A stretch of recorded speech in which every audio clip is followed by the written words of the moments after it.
All right, so welcome to 331. We've made it.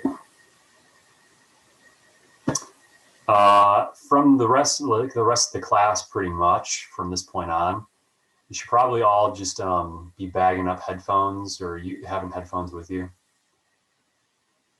This is all going to be, all the audio stuff it's crucial for, and then even when we get into the coding, there's going to be audio for that, and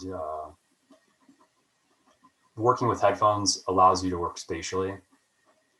So if you just have your laptop or something, usually the speakers are too close together, you can't get that spatialization going.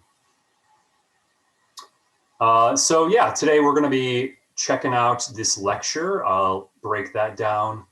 Can't remember how long that took me, first class, and then there'll be about a half hour of video stuff. These are all just different sources of content I found over the years that do a great job at presenting the content that you're needing to know in a pretty succinct way. So I'm giving you all the visuals too at the same time. I'm going to be covering kind of everything from the basics, but it's nice to get that those examples in real time, and that, or not in real time, but you can play them back at your leisure. I also then have tweaked the schedule a little bit accordingly because it looked fine before, and then of course this has done it to me twice now. The research essay, like we all knew it's coming, I just didn't have it on the schedule. So today's the day I was supposed to announce it anyway, with the beginning of the section. But being that we're heading into a weekend, I figured this is a good time to, over the weekend to get with your partner, but then the second project's due Monday. So like, who's going to really meet if there's a project due? So I just pushed the project back to Wednesday being due. This way you guys will have, a few minutes to find time to meet together to get your research stuff going. And I think I kind of messed up the schedule a bit. I kind of would have rather done the project introduction today. I just don't know why it didn't end up here, but anyway, so I'm not really introducing that today. So I also pushed the proposal back. So that should give you time to work on your group stuff and working towards finalizing project 2 still. Then I just updated a few more days. This one's kind of not quite done, but this weekend I am going to be working on grading your second essays. And I'm really hoping to get all of those done by the end of the weekend because, oh, poop. I was hoping to grade your projects next week too, but now it's pushed back, huh?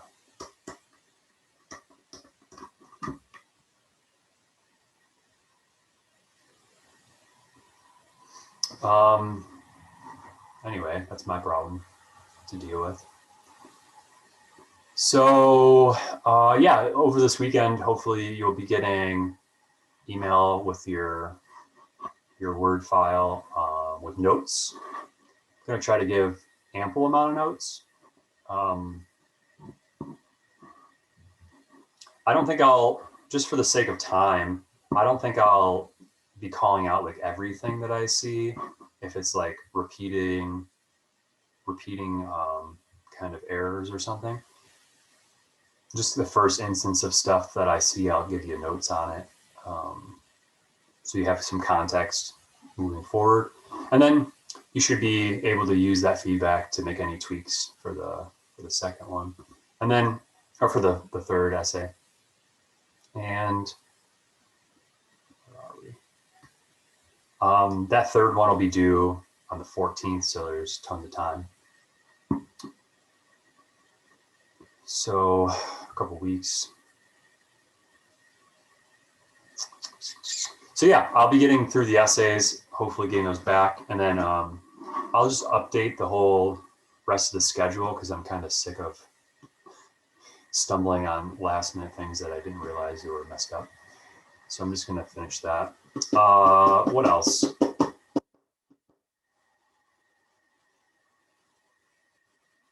Might be it. Yeah. So I do have a question then. What day is project 3 due? Because the 14th says it's due, and then it's bold on the 19th as well.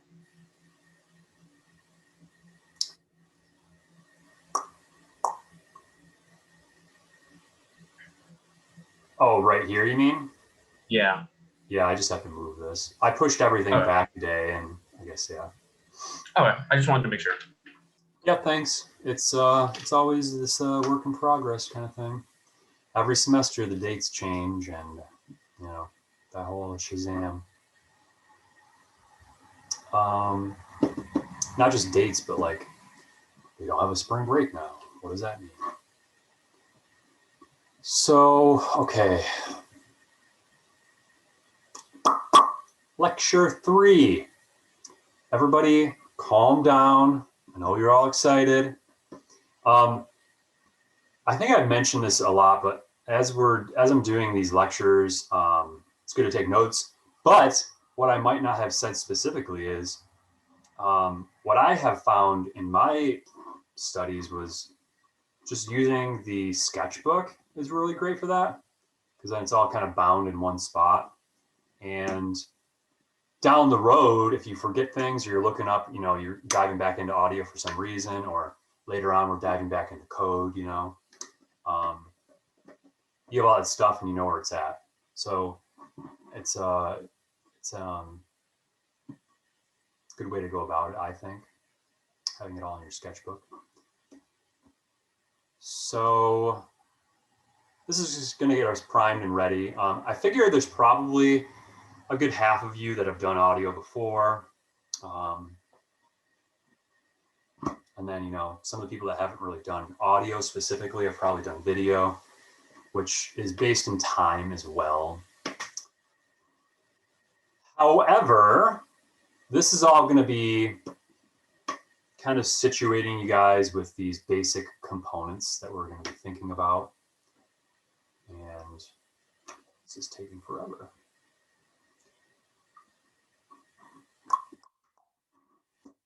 Start again, maybe?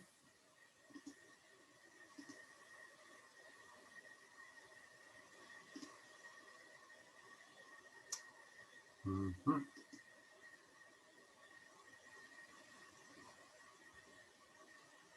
There we go.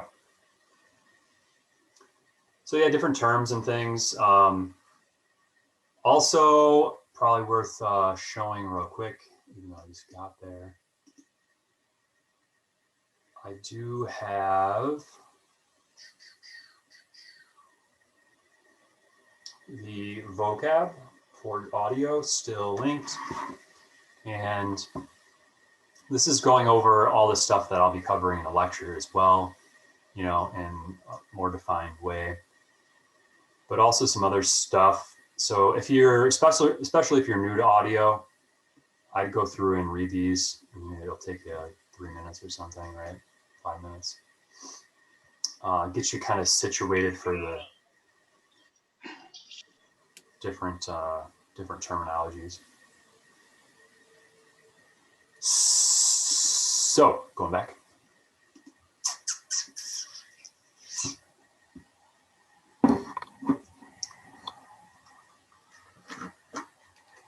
iCloud, thank you. So as I mentioned at the beginning of the semester, audio is this analog thing.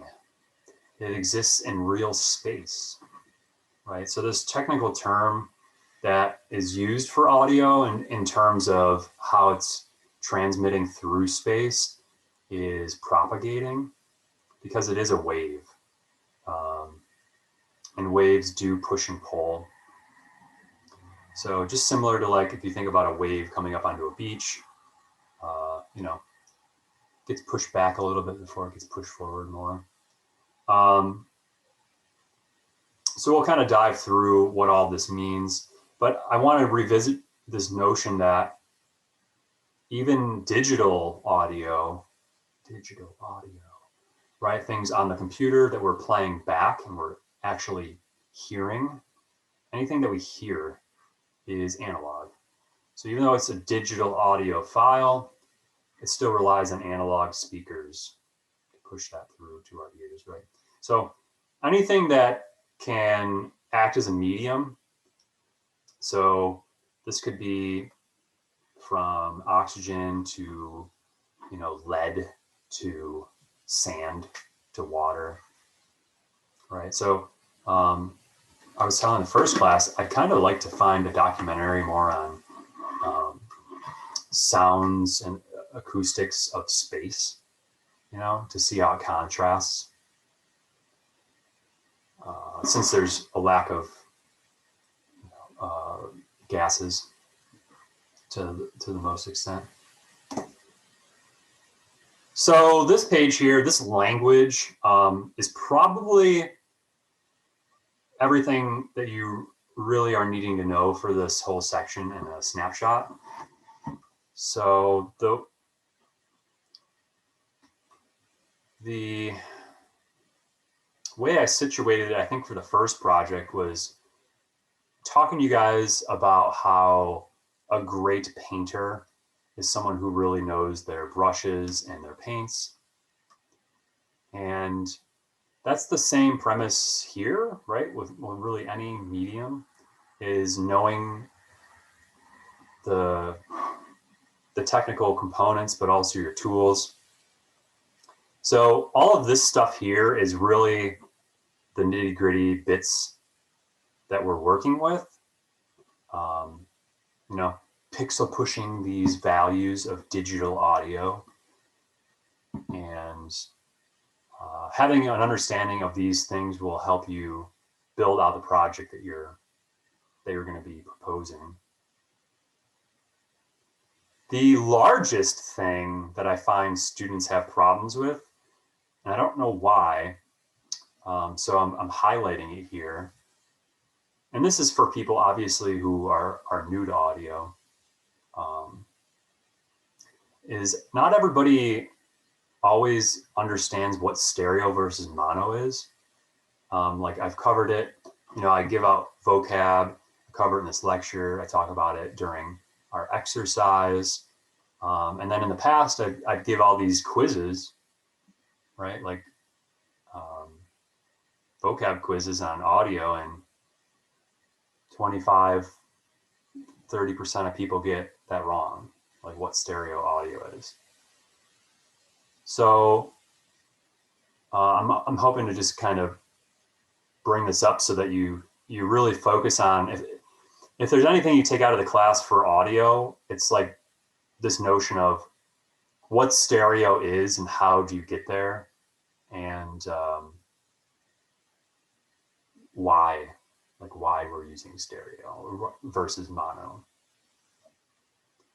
So in general, mono audio is a single source of playback, so one speaker, right? So to be able to play back on one speaker, if you're recording audio to then play back, you would need one microphone, right? So you could still use one microphone and take that track and split it into a stereo audio track, which would be like a left and right channel, two channels of playback. So a mono file could be played back playback in stereo, but if it's identical on both sides, there's no value change, it's not really stereo. This whole premise of stereo is to try to replicate spatial, a spatial presence, or giving the listener a sense of awareness of space, based on the fact that we have two ears, right? We always are continually hearing different audio in each ear, and we're kind of processing it together. So to more accurately present stereo audio, I mean, you could fabricate this yourself, right? You could fabricate your own tracks. But if you're talking about just recording something, you would need two microphones. And depending on the angle and such of where they're pointed, they're going to pick up different things based on the angles of these waves propagating through the airwaves, right? So that's really one of the more crucial elements here that we're going to be focusing on in this project, is utilizing stereo as a medium and pushing that to see, you know, what we can create through that spatial awareness, through this left and right. Thinking of it as kind of like a split canvas, right? Kind of working on both, but also together. So there's different terms relating to these spatial, creating content that's spatial in nature. And one of them that we're going to be covering in our exercise next week is panning. So quite literally, if you just had headphones on and you were like closing your eyes and listening, kind of give you that semblance of like audio shifting from one side to another.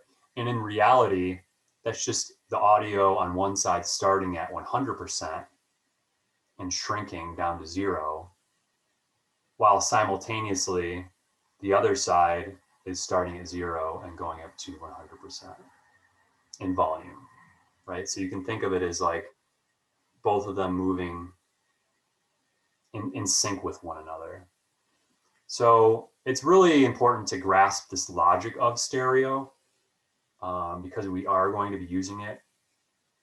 And if you're not really grasping that it's these two tracks simultaneously, then you're kind of losing a lot of the ability of working with audio.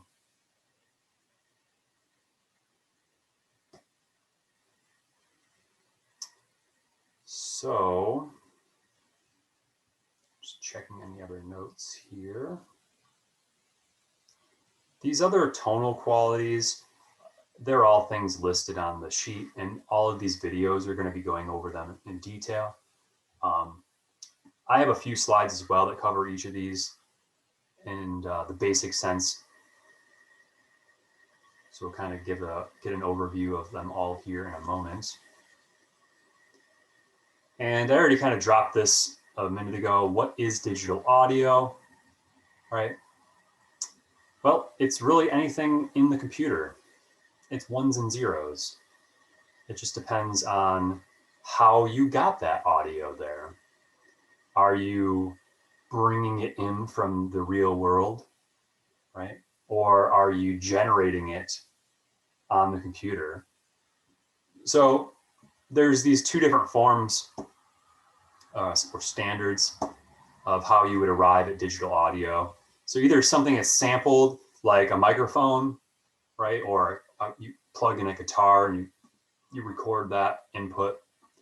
That would be a sample, right? Or you could take pre-recorded content like a musician's CD or something, which was also elements from the real world, most likely, but taking that and bringing that in.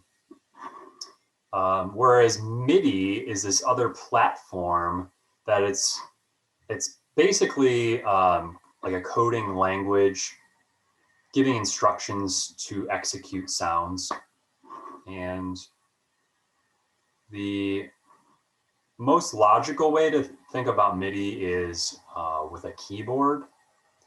So a lot of, I would be surprised if any of you have not checked out a keyboard before, and how you can change the playback of a key from like a piano to a guitar, right? You're able to change that playback. That whole general sense, even though it doesn't specifically always mean that it's MIDI in nature, but it follows that principle. And there's a whole video on MIDI you guys will check out for some background history and such. But just know that the department has a lot of MIDI content, like controllers and such. One of the labs has a keyboard in it, I think, dedicated still. And then there's also equipment if you have access. So if you're interested in audio beyond this class, as we get back into more in person, well worth checking out. So going back to these different terms, frequency is quite literally just how frequent you're hearing something. And we're talking about usually how many cycles in a second is usually how we're gauging this. And frequencies based in hertz. So 44.1, it's 44,000 cycles per second. A lot. So you really don't ever see audio at this level. This is zoomed in, to a very, very small fraction of a second. But this just shows you an example of this top versus bottom, how, you can have the same sound, but depending on how fast it's being presented, will change how you hear that sound.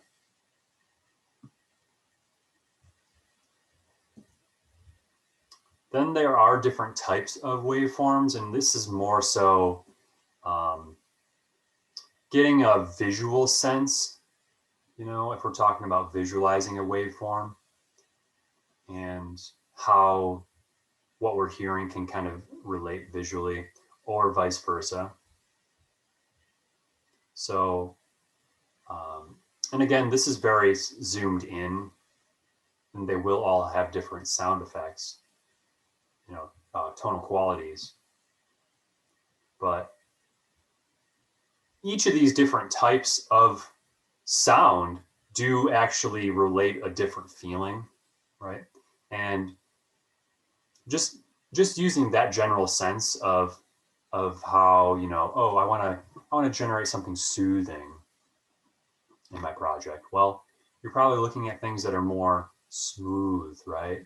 Like these sine waves, versus something that could be very jarring, like a sawtooth. And even though you're not looking at these things this zoomed in, if you're utilizing content that has this pattern, you're going to get that vibe within your playback towards that project goal. So, it's like I told the first class as well, when I create work, it's usually something, me personally, it's usually along some kind of technical concept, like concept-driven works. And I don't ever go out and learn something in such great knowledge to where I'm like, the only person in the East Coast that can do this thing. No, I go in and I research to the point where I'm understanding something just enough to use that piece to make something based on my concept, right? So even something as minute as this can be, you could do an entire project based around it. So it's really kind of thinking, it could be kind of thinking in that conceptual way for these projects. Amplitude is how loud something is, your gain.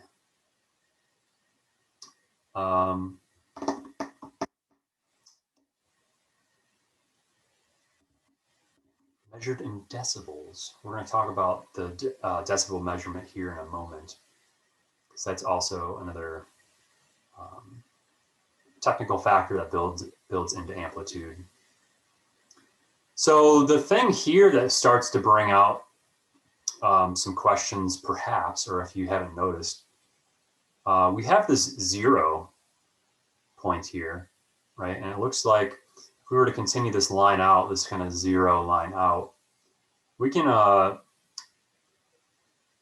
basically take that as our no volume threshold, right? So if we're thinking about volume as like 0 to 100 or 0 to 10, why are there negative numbers?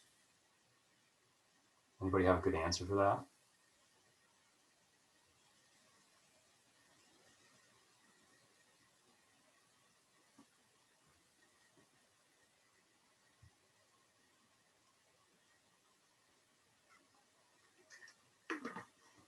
No?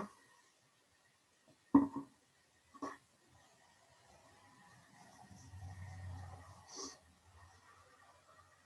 figured there'd be some audio connoisseurs in here.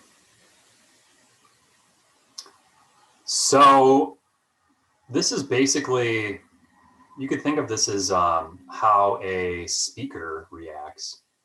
So if a speaker is pushing forward to produce a wave, right, it has to come back to be able to push forward again. So in a general sense, that's what you're kind of getting here. You could think of it in that way, where it's a push and pull, right? These vibrations.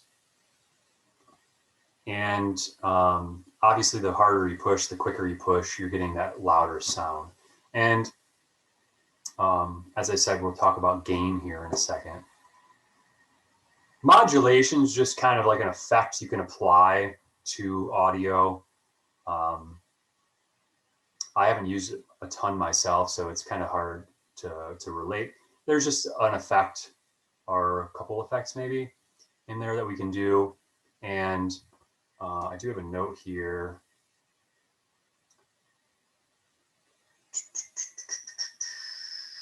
So there's either this modulation of pitch or modulation of amplitude.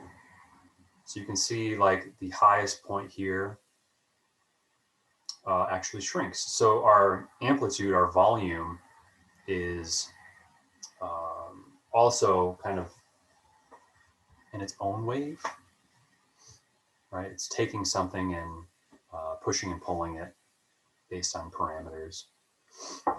So there's different ones we could play with. 1 second.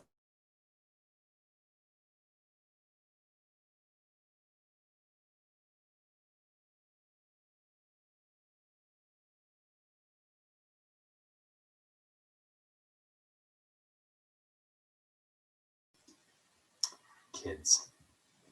Not my kids. Let's see, where was I? Oh, just talking about modulation. And now click. And getting into recording kind of stuff here. For this project, you all are going to be required to have a recording. And then, and not only your recording, but all of the audio that you gather, you're going to be submitting that with your project in an original audio folder. And you'll be labeling like your recorded audio. So I'll be able to hear like, what you started with your recording and what you started with your other sourced content, or maybe it's all recorded content. And, then I get to compare that to what you ended up with.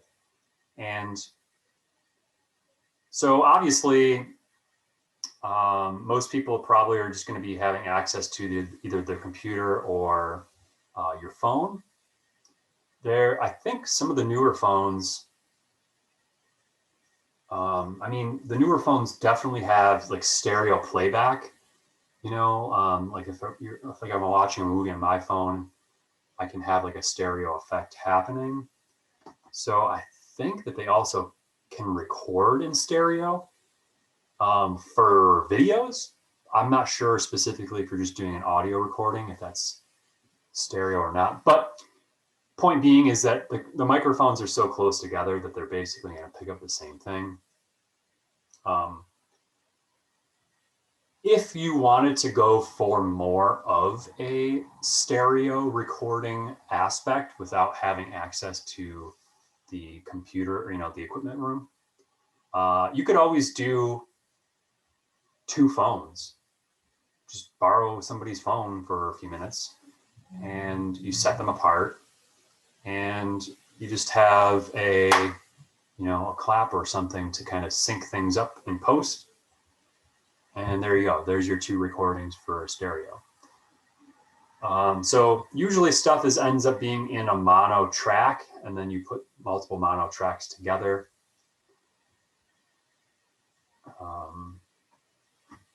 Like even the recorders that you can get out of the equipment room, they have the ability of plugging in separate microphones, and then each of those will have their own mono track, right? And they just play back simultaneously.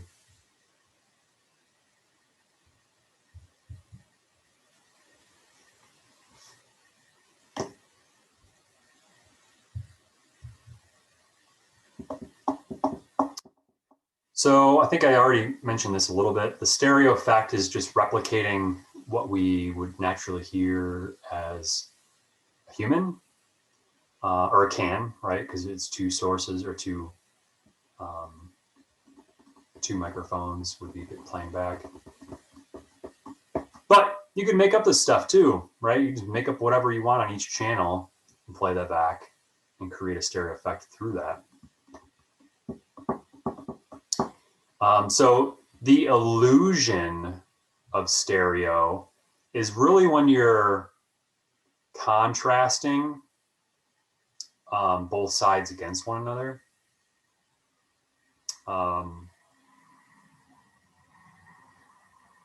Two different tracks against one another. If you have the same content, this is kind of dove into that wrong.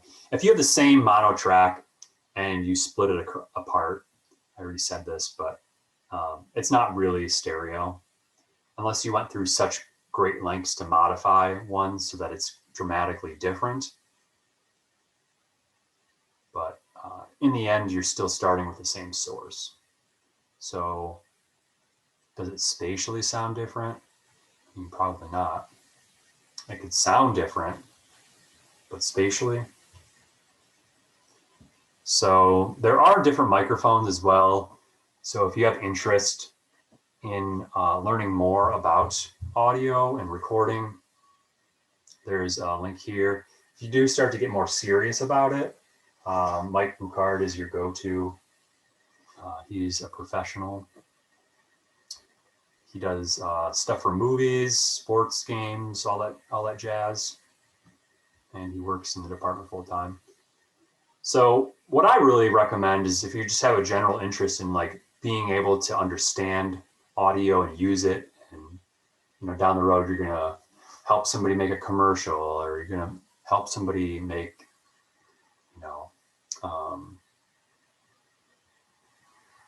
like an intro to a YouTube video for somebody, for their channel or whatever it is you're making.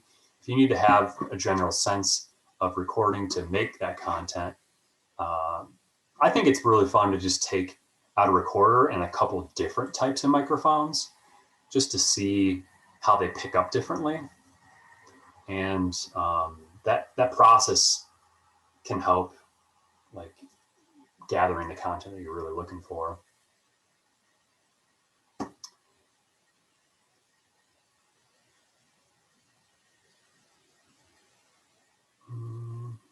I put decibels here in my notes. Well, these are just pretty much self-explanatory, aren't they?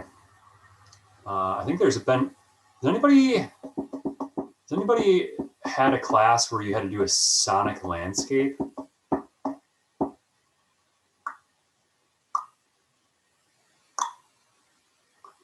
people in the past, but I never asked them what class it was.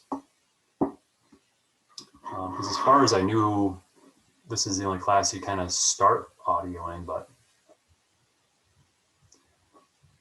it's just a little weird for me because this class isn't like a prerequisite really, even though it's intro. So yeah, I mean, you're just playing around with these different options to make these different sonic landscapes, montages. And these videos that I have linked, they kind of go over these different notions of a montage versus a landscape and how to play around. They don't talk too in-depthly about spatial, working spatially. So that's why I'm also kind of singling out stereo more so this semester, so that you guys are hopefully soaking it up a little bit better. So decibels in general are basically setting the parameters in the program to how high and how low, you know, the amplitude, but what are the increments? So if you were to have a grid, you know, like a graph, what's the highest part of the graph that we can see on your graphing paper, right? If we're numbering it. And so these are usually in increments of like 8-bit, 16, 32, 64. I think I just have you guys work in 8-bit for this project, just like bottom of the barrel. You can do 16 if you want. It's just like as you're starting to build up, you're building up more storage space. So I guess in general, if you do have an interest in audio, like if you're like maybe this project is going to be along the lines of you want to spend some time on it and really work out something interesting and use that for your portfolio, right? People do that. In that case, it probably could be good to do like the middle ground of all of the different presets. Same thing with your recorders if you have access to them. So like you do 16-bit. I do have a note on here about where to cut a wave. And this is a zoomed in version, so it kind of makes sense, I guess, how you would want to cut something at silence. But it really also relates all the way back out to this general idea that you don't want to cut something off like in the middle of the audio, like, you know, somebody's speaking and you just cut right there. It's a very jarring effect. And you don't want to do that unless you're intentionally trying to do something with that. Another example, which a lot of students do, it's very tricky to kind of grasp onto if you're not attuned to thinking about it, AKA if I neglect to mention it, right? Like, so if you have recording in one room and you have that as like your background audio for something, and then you have a recording in another room, right? The small room might be over here and it's very, you know, the audio, the acoustics are different versus this big like auditorium room or something. Somebody's bouncing a basketball in there, right? And you have them back to back on a track. When you transition from that one background audio to the other background audio, it's going to be the same kind of premise as cutting a waveform. Like, yeah, obviously they're cut right there, but is the transition smooth? No. So not only is it important to try to think about where a good place to cut is, but also how you're transitioning from content to content. Because like I said, if things are jarring, people are going to pick up on that. And then often what happens is those things are what your listener is going to be fixated on rather than like your your statement, right? Your goals of this project. So if you are working on something like that, right, or you're not sure how to do something like, oh, I want to transition this background so it sounds smoother, but it, right, we can go over that. So dynamic range is really setting those decibels, right? Like how high and how low something gets, the volume. We're going to be setting all of our stuff to 12 decibels, or like by default, that's what it is in Audacity. So that's positive 12 and negative 12, right? So the dynamic range is 24.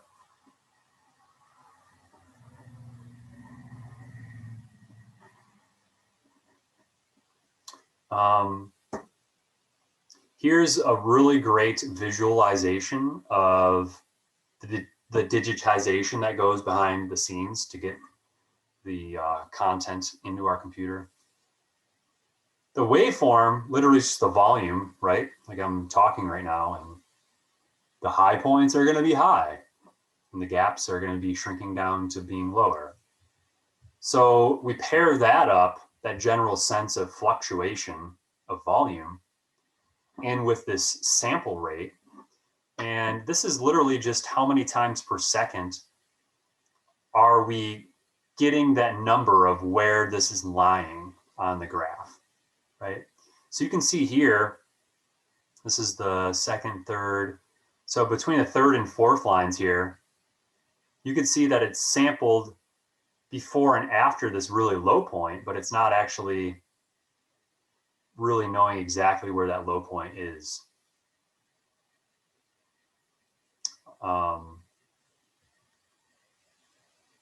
Right, in general, like if we're not sampling enough. And same thing with bit depth here. It's also kind of sampling, but or translating these samples into a larger span of amplitude. Like we have more numbers to piece that into. So instead of it being gauged a couple of times, it could be 4 times or 8 times. It just, as we increase these numbers, we're also increasing file size. Had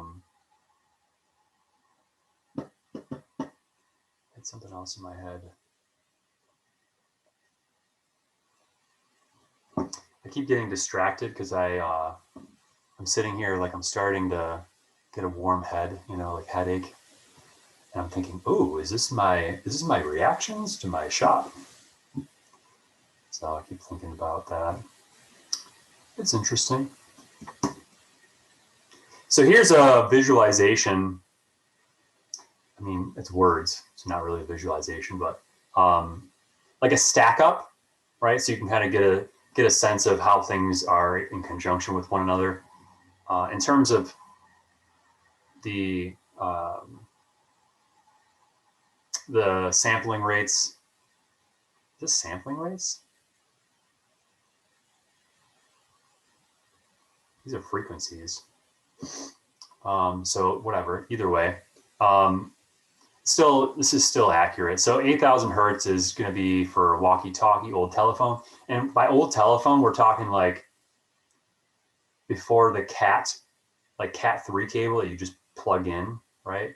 This is like old school wire that you would, you know, put 2 wires and screw it down with a screw. Then we keep going up, right? So you can get a general sense of like listening to what a walkie-talkie sounds like. It's more muffled. It doesn't have that fidelity. So as you increase it, we're going to get higher and higher quality. The thing to be noting about this, though, is that it also depends on the hardware. So every stage that we're going through has to kind of be calculated or understood in that general sense of like, if we're going to have the highest quality fidelity audio, you're going to make that, right? Say you make it all digitally, you don't even record anything yourself. You just have this really high quality audio. If you submit that to me, I'm not going to hear all that, because I'm going to be using like a cheaper pair of studio headphones, right? They're not even really considered pro. They're all right. They do the job that I need them to do, but they're not going to get anywhere near your project. And quite literally, Audacity doesn't even support that high fidelity itself. But if you did want that high fidelity and you were able to do it in Audacity, you would also have to make sure that your recorders you're using not only are supporting that pickup, but also are set to have those, that, you know, that sampling rate and that bit depth and all of these factors, you know, like before you do all this work. So there's a lot of levels to making sure audio is kind of working in the ways that you want it to be. It's kind of like understanding, you know, resolution of an image. For our purposes, we're all going to be using like 41.1 is like a standard. I think it's 8-bit sample rate is the standard, but it might be 16. Whatever Audacity opens, like that's what I'm expecting. I'm not really grading you on that. So if you want to go larger, you can. It just takes up more space. And like I said, most people aren't going to be hearing anything beyond like 48.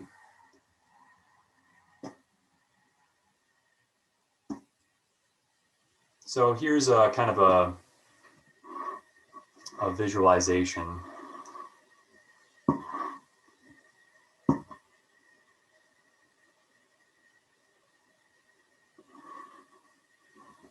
And I haven't checked these numbers for a while, but I have to go back and double check. The way I understand this is, and if somebody has a better idea, which sounds like maybe not, I don't know if there's any audio gurus in here. Dynamic range here, how we get to this 48 decibels. My logic would be that in our program, if we're dealing with 12 decibels, you know, positive 12, negative 12, that's 24. And then if we double that for stereo, that's how we get to the 48. But if that's 12-bit, then this is representing it 8-bit. So the general consensus here is that as you're increasing the bit depth, you're also enhancing the dynamic range capable. How it's all computed, I don't have a firm mathematical basis. You know, the computer does all this stuff for you these days.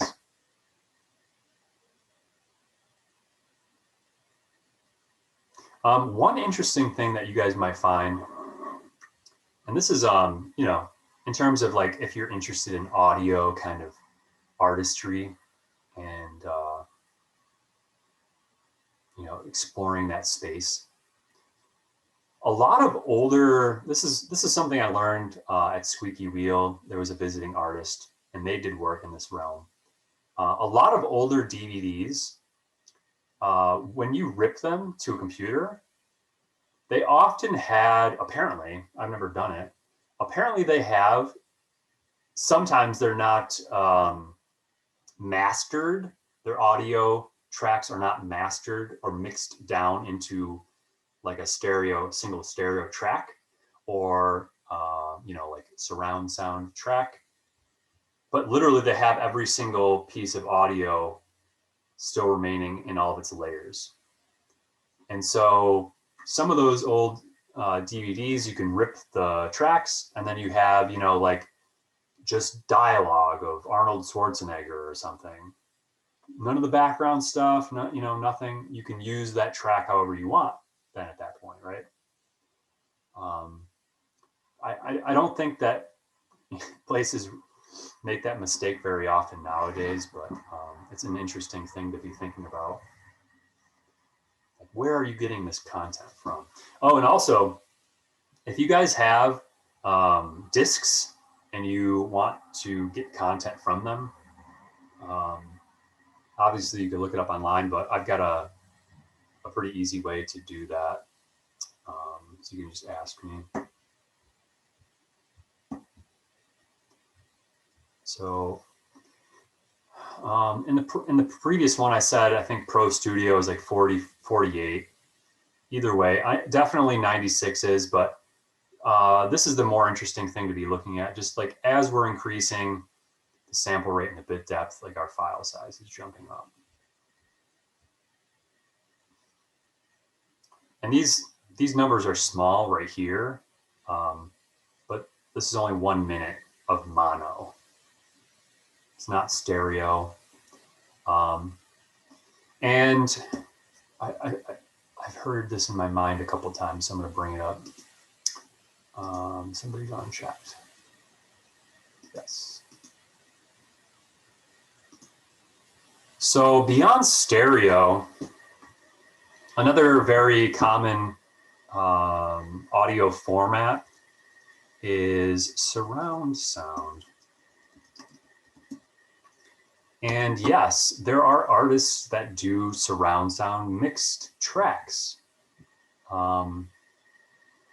Like you could actually find surround sound CDs, you know, people making, and so if you think about it, if you're one to be interested in setting up like installations, or, you know, you have a room and you're gonna have people be coming to this room for some reason, you could be mixing to be playing back on all of these different speakers in the room, right?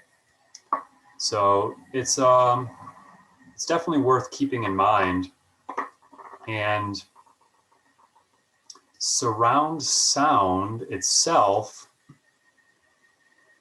and in all reality, being that you guys are DMS majors, and you know, if you go to tell people this down the road, oh, what does that mean? What is media? What did you study? Media.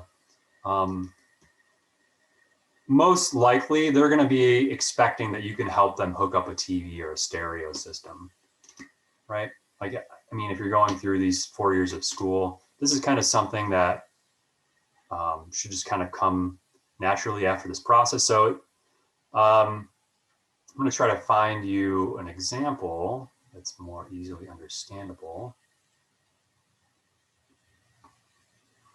Let's do, I should just have it in my lecture, I know.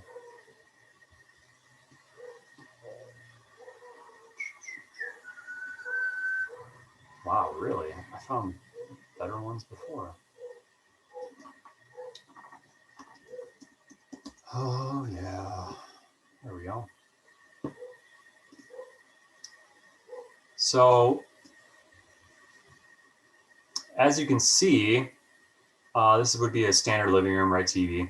And surround sound quite usually is always going to be referred to as 5.1 surround sound, right? And the 5.1 is standing for 5 speakers and 1 subwoofer. This particular layout is going to be 7.1 because there's 7 speakers and 1 subwoofer, which is also pretty much 5.1, 7.1. These are all pretty much standardized, supported for like pretty much every DVD now, every Blu-ray, all the content you can stream, everything's going to have support, right? And what does that mean, support for surround sound? It means that you could play this back in stereo, just the dedicated 2 speakers, or you can tell your TV, your unit, right? You're setting this all up to play back in the surround sound format, which will then send the independent tracks to each speaker if it's set up correctly. So this system is designed to kind of situate you as this more immersed character in this sonic landscape, right? To give you a more embedded experience with the content that you're watching. Or if it's just audio, if it, you know, thinking back to that audio experience, it doesn't have to be a screen. You could be like, there's professionals that do this for a living, for like building audio out in stores. Like, I'm sure a lot of you have probably been to like Macy's in New York City, right?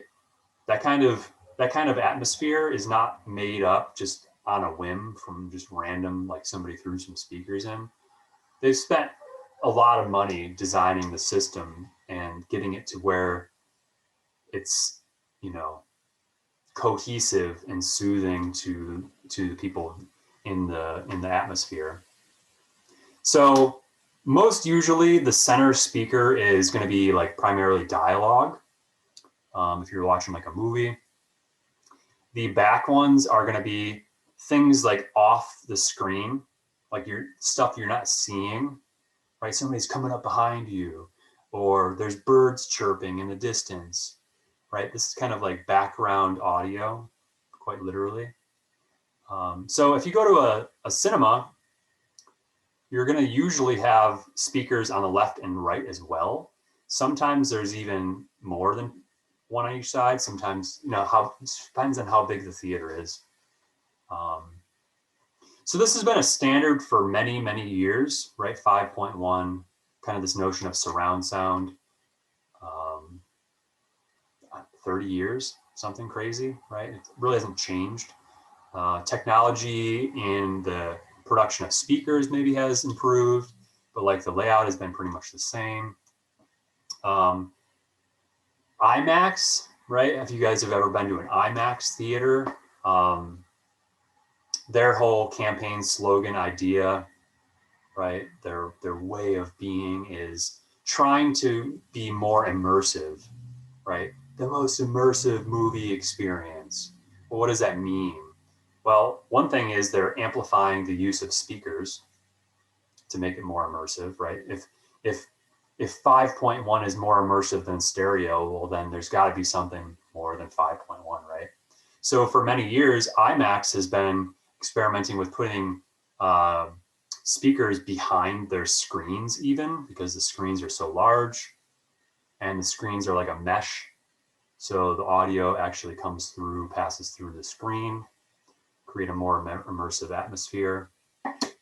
And those notions have kind of continued to evolve, and the, you know, technology is evolving, and where it used to be a lot of bandwidth to be having like surround sound within a file to then be streaming online, it's nothing now, right? We could stream 4K movies, HDR, surround sound, no problem. So it's kind of like, okay, what's the next stage? A lot of you probably have heard of Atmos. And these are just different standards, but Dolby Atmos has been this like proprietary standardized format that's kind of taken the mainstream, kind of like surround sound itself, you know, had evolved into that format over time and adopted by most people. Dolby Atmos is a name that you know, movie companies would be like licensing the format to use. The general sense of that is that there's an unlimited amount of speakers, basically. I think it's like over 100 or something crazy. And based on wherever you set them up, it doesn't really matter. You just put them wherever you can find space, right? Kind of surround you to some extent. You then allow the system to calibrate itself using like microphones and such. And quite literally like speakers above you, right? So it's not just surrounding you in kind of one dimension, it's like multi-dimensional now. So you could think of it as like, you know, encapsulating you. So some theaters will have this. I personally sought out, because I enjoyed new experiences like this. So in 2017, I went to Toronto for a week, just by myself to explore and check stuff out. And when I was there, I made sure to check out the IMAX theater, because at the time, that was one of only like a dozen, maybe, theaters in the world or the Americas or something crazy that had laser projection or laser projectors, which is kind of like this premise of a higher color range, more precise. And not only did they have a laser projector, they had two. So it was laser projected 3D, and it was a huge screen because it was IMAX. And because it was a laser projection system in 3D, the glasses actually were shuttered. So they were expensive glasses. They're not just like the cheap recycle ones you throw in a bin afterwards. There was somebody there handing you them and collecting each of them. And what was interesting is not only was the visual upscaled, and this was before Atmos really took hold, they actually also had speakers in the ceiling, and they advertised that as such, right? So the next time you go to theaters and you have these different options, you know, start paying attention to them and kind of getting a better understanding of, you know, how is this audio affecting your viewing experience, right? And just like it being another tool for you to be able to tap into and use, you know, if the technology's out there, you can totally latch onto it, right? I just have this one last slide. This is just going over file formats, stuff we're going to be able to export. Just like PDFs, when you go to export, you get that second dialog window to, you know, compress things. You could still compress an AIFF or a WAV file. These are just different proprietary, not even proprietary, different audio formats that require different codecs to play back. So yeah, sometimes you go to playback for the first time a certain audio format, you know, on a player, and it's saying that it can't play it. You need to download and install the codec or something. That could be nice when it has that support at least. So you guys will primarily be using AAC and WAV, I believe, especially when we get into working with code. There are specific formats that are acceptable. You can do MP3 with, you can export MP3 with Audacity, but you do have to install a codec. It's free. It just, you have to install it separately. So yeah, that is it. So I'm sure some of you probably have a couple questions. What I think is probably better is to just tackle these video clips first, and then see if those things answer some of your questions, if you had any lingering questions. But after this, you know, you guys will just hang out, just mute yourself. Obviously, you already are. And I'll assume in about a half hour from now that you guys will be done, so 3:40. And then we can reconvene, talk about anything in question, and yeah, and then if anybody has further need to meet me for office hours, you can let me know then. I just have a quick question for now. Yeah. What exactly will we be doing for the audio project? Yeah, I kind of, like I mentioned before, I kind of fumbled the schedule a little bit. I wish I would have just put this for today. I didn't have it on the schedule, so I was assuming, but then I forgot about it for the other class. So I'm just following the other class. We're going to be doing that on Monday. So I'm just kind of getting you guys oriented to some stuff, some terms, familiarized. Then the weekend, you still have project 2 to work on. You still have the partner-based stuff you'll be meeting up with your partner and starting, that process. So if you want, you could look up project 3, or you can stick around and ask me in-depth questions if you want to get a jump on it. That's totally cool. But I will be covering that on Monday. Okay, cool. Yeah, I'll see you guys here in an hour, or half hour.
Hello.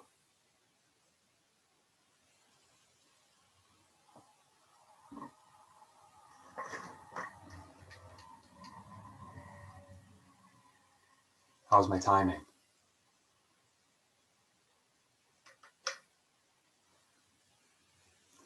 I think there's probably a couple people who didn't stop at the last one. Maybe, I don't know. 7 minutes. So, what do you guys think? Did that stuff pair well with kind of the basic stuff I put in the lecture?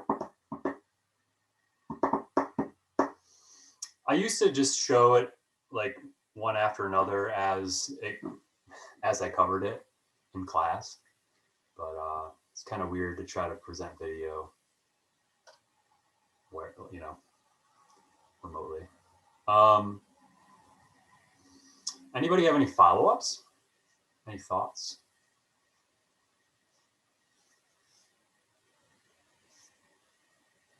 I mean, by all means, you guys can check the, you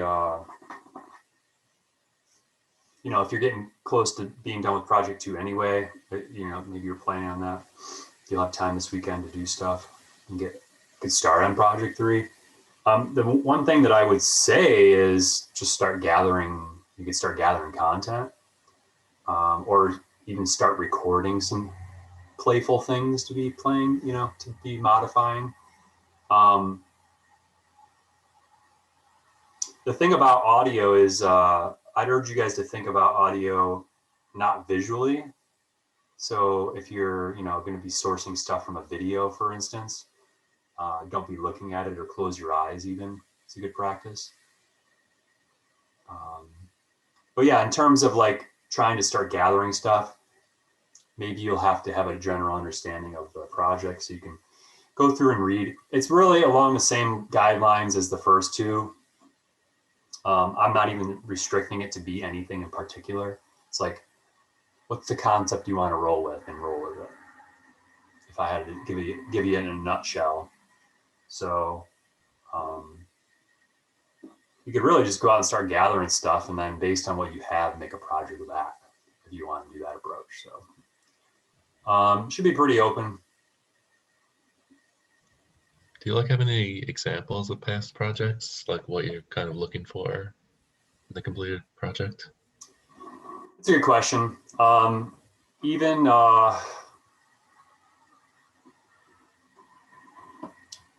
was it last semester? Yeah, this might be a good time.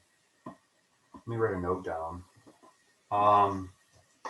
I've never had, in the past until last semester, I've always had the audio project and the, like the 3rd and 4th projects basically kind of worked in together because you do use audio in the coding project. So I don't really have a lot of examples up until last semester of just unified single projects, like standalone things to listen to. But I do have a few good things that were turned in last semester that are worth putting together, so I could do that. So on Monday, for sure, you'll have access to kind of checking them out. But in the past, I've had, you know, like a student wanted to make made it like a point and shoot game, you know, where you shoot bad guys that pop up or something. And he made all the sound effects for that. But he restricted all of those sound effects to things he recorded himself with his own mouth. So he, you know, made these high-pitched noises for like female characters and what they would say if, you know, you accidentally shot them, or burglar, you know, like these robbers and what they would sound like. So that's one example, like kind of thinking it through, maybe what you would want to do for a project. You could, you know, make this audio project relate to the stuff you'll do for your coding. That's one option. Another example is just like one of the ones that I could share with you from last semester is kind of like a soundscape, but it's more thematically structured to be kind of like a story that unfolds over time sonically. Like you kind of hear bits and pieces of what's happening, but you're never really given what's going on. So you're kind of making this up as you go. Kind of like the mentality of like the Blair Witch Project, you know, you don't know what the hell's going on, but like stuff's happening. You're trying to piece things together. So these are all just concept based, right? Like, oh, I want to make this story. I'm in the woods. Things are happening, but you don't know what. And then you're just building that out. So it's really along the lines of completely open. I don't think I've ever denied anybody a concept, but in terms of like what to do, yeah, maybe I could piece together a few different things that are decent from last semester. Give you guys a few examples. Yeah, so good question, because I have to pull that together for you guys. Anybody else? Any questions? So right now, assuming nobody else is wanting to come to the 5 o'clock office hour, I'm just gonna go back, recalculate who's gonna be in groups, send that email out here in the next, I don't know, half hour or something. And you guys, it'd be good to kind of figure out when you're gonna meet with people over the weekend. I'm hoping over the weekend, right? Kind of get started or situated, and then kind of plan out accordingly. Because you'll have 2 weeks to write it. It's plenty of time. Cool. Well, I will see you on Monday, I guess. Have a good weekend. I'm just popping in to say hi. Oh, hey, Eric. What's going on? And Andrew was saying that class was wrapping up, so figured why not hop in and just Nice. pay a little visit. How are you? I'm doing all right. Just lighting in my room, but doing well overall. The life in sitting in your bedroom. I know. I still haven't used the gift certificate for Paula's Donuts yet, so I need to go out and do that still.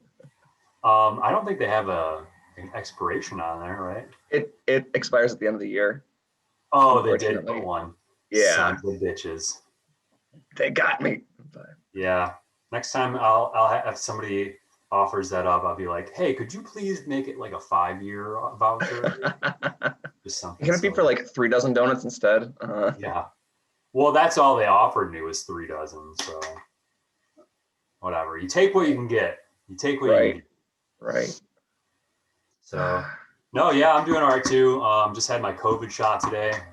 So feeling pretty decent. You know, anything you kind of feel, you could always just make it up. Like, oh, I'm making myself feel sick. So yeah.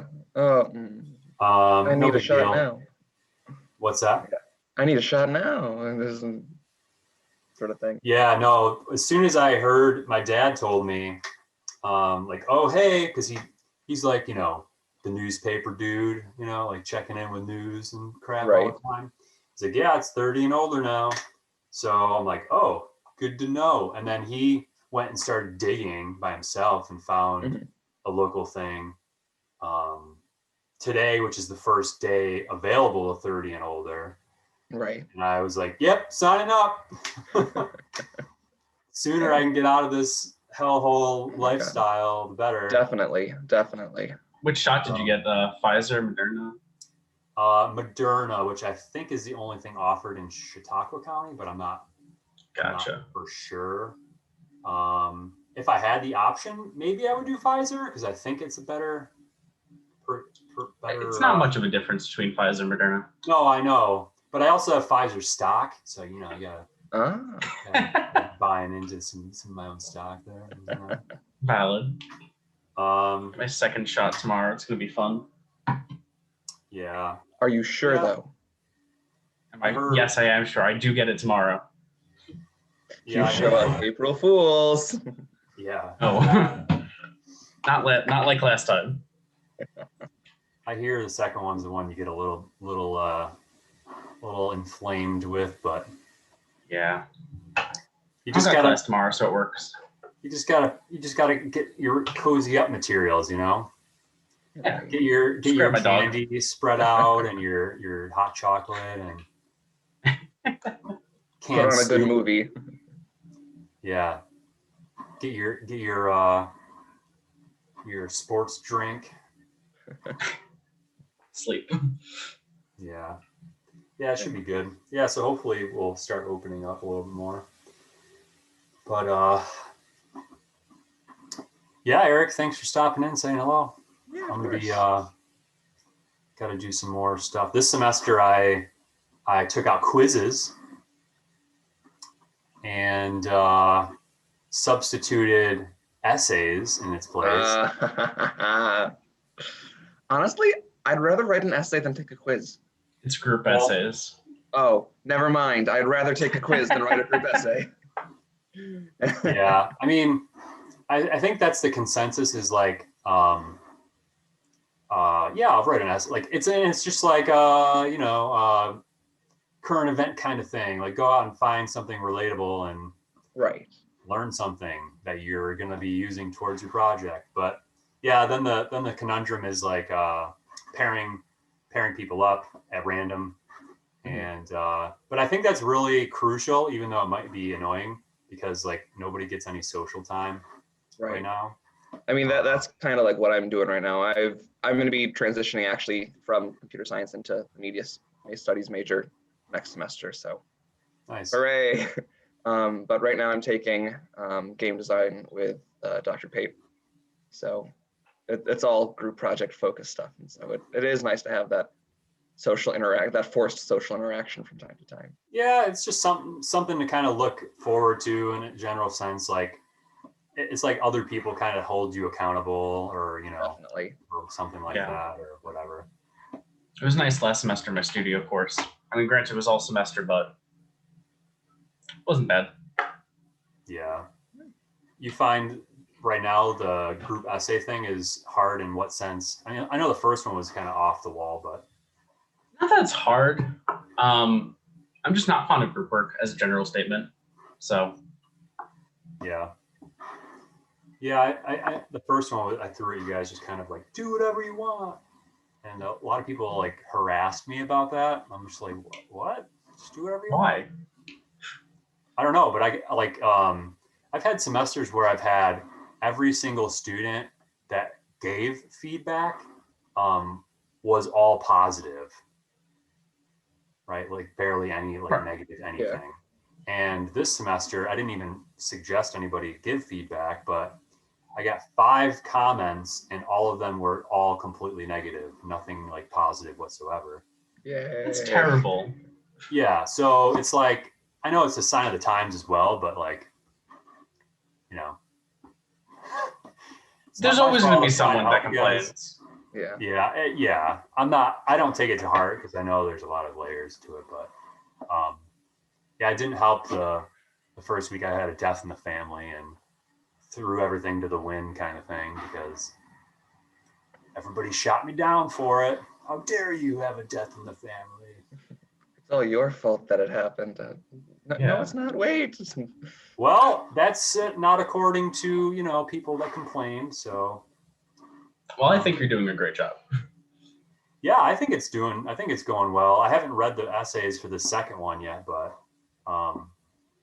that's the one thing that I grasped onto when I went to grad school was like, I never got a lot of experience writing. Like I had a couple art history classes we had to write a little bit. But then my advanced art history, they were like presentations, so we didn't do writing.